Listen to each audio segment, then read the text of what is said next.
the ACC title game picture.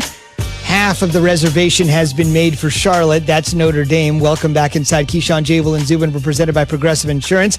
It's time for Straight Talk, brought to you by Straight Talk Wireless. Let me run straight through the ACC scenario, and then we'll get to the more juicy scenario with Jay and the Ohio State University. So let's run through what's going on here. Notre Dame has clinched a spot in the ACC championship game. If you're unaware this year, if you're just kind of a casual fan, just sort of like, wait a minute, Notre Dame, this year, because of the pandemic, they were invited to essentially say you can participate in the ACC championship game. Normally they play 5 or 6 games a year, but they're not eligible for the conference championship game.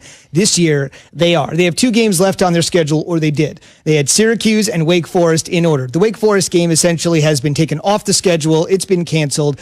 They have Syracuse left this weekend, but it doesn't really matter because they've got the goose egg. They're perfect. They can afford a loss. They're already in. Not that they're going to lose to Dino Babers and the Orange. So that's the deal.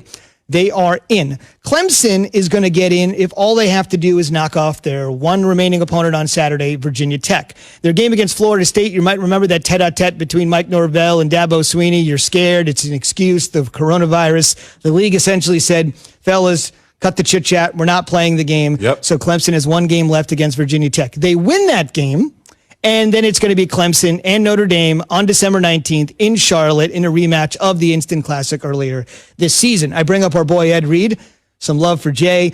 If, it's impossible, I think, but if Clemson were to lose, Miami could actually still sneak into the ACC title game. So it's not just sealed yet for the Tigers, but it probably will be by the end of Saturday. Where it gets really interesting, of course, is Ohio State. We've been talking about it. You know about it. The 6 games. Can they get there? What's going to happen if they don't get there? It was addressed last night on the College Football Playoff Rankings Show, second edition. Gary Barta is the selection committee chairman. He's also the athletic director at Iowa. I wanted to just point that out since we're talking about a fellow Big Ten school.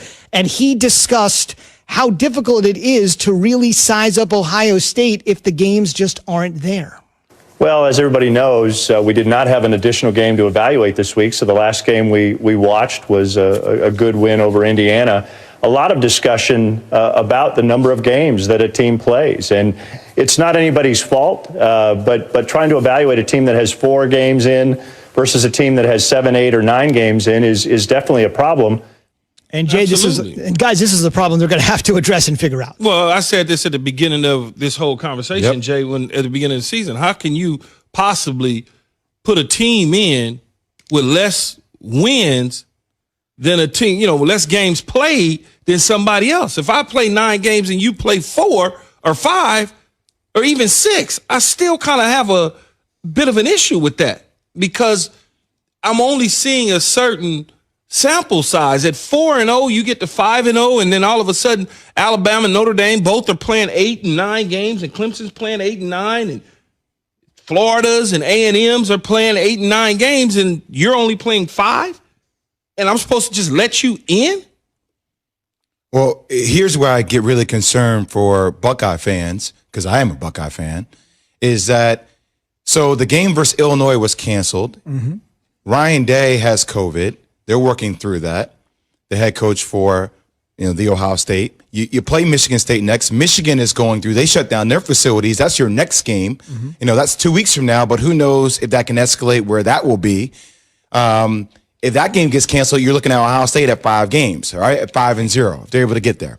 Here's where it gets concerning is that the committee in the first week that they came out with the rankings, Zubin, they had Ohio State behind Clemson at 1 loss. So there's already a precedent set. Like, all right, one loss team, even though DJ threw for 350 plus yards and that game came down to the wire, they lost to Notre Dame, Clemson was still ahead of Ohio State. So then you look at the scenario. What happens if Florida, who still has their own destiny in their own hands, by the way, if they knock off Alabama in the SEC championship game?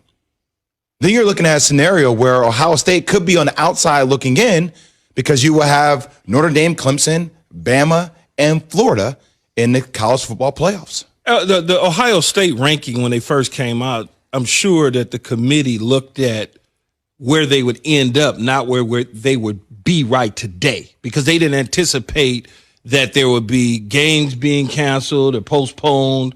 They didn't think about 3-4 weeks later what would happen if Michigan, something happens to Michigan. I'm sure they didn't look at that and say, okay, they're not going to get to the 6th game. They're just going to have 4 or 5 games. So I'm not really that Clemson is ahead of them with 1 loss. Clemson's probably a better football team than Ohio State with Trevor Lawrence at quarterback. Okay, but that is still subjective, though. That's your opinion, right? I mean, that's what they're going on. I know that's exactly my point, though. They're going on their opinions and being subjective at what they're looking at. So then you're looking at games like, okay, they beat Pittsburgh by Penn State by 13. They were dominating that game, and IU came back, even though Penix now is out, which Penn State's a bad football team this year. I understood. So they're looking at it. Yes, I'm just saying Ohio State could find themselves on the outside looking in, even though they would be undefeated. For the but numbers, not really undefeated though, Jay. They only played 4 or 5 games against. Give me the schedule again. Who they play? So they beat Nebraska. They beat Penn State. They beat Rutgers. Their game against Maryland was canceled. They beat IU, top 10 team. Their game against Illinois was canceled. Michigan State, they play next, and then Michigan. But so then you're going to fault them for. I mean, you always say that you can only play the teams in front of you. But right? I'm not the committee, and the committee is looking at strength of opponents, all of those sort of things. You look at Nebraska. But your Nebraska strength of opponents are only in your conference, so it's not. There's no non-conference game. So to what extent do you have to kind of say, all right, your strength of your opponents, we can't really value that the same because if you can't do that the same, right? I mean, I guess you can though, because if you're looking at they struggled initially against Nebraska, then they blew them away.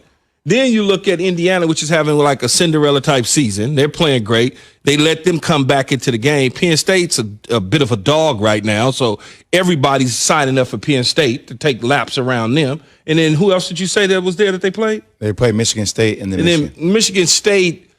I mean, I don't know that they're strong. I know that they beat Michigan or whatever, and they had a miracle victory, and people was all like, yeah. But then that was it. All right, we'll get into that a lot more later this morning. On the way, what do you think the front offices are thinking right now between Baltimore and Pittsburgh? They've had a lot to manage. A guy that's been there for sure takes us inside what's going on at the top of both organizations. After Key has this from Grainger. For the ones who keep people and property safe, there's Grainger. Grainger is your experienced safety partner, offering supplies and solutions for every industry, as well as the latest equipment, safety assessments, training, and more. All backed by free access to product specialists, 24/7 support, and an unwavering commitment to helping you keep your facility safe and your people even safer. Learn how Grainger can assist you in creating a culture of environmental, health, and safety excellence in your workplace. Click Grainger.com/safety, or just stop by. Grainger, for the ones who get it done.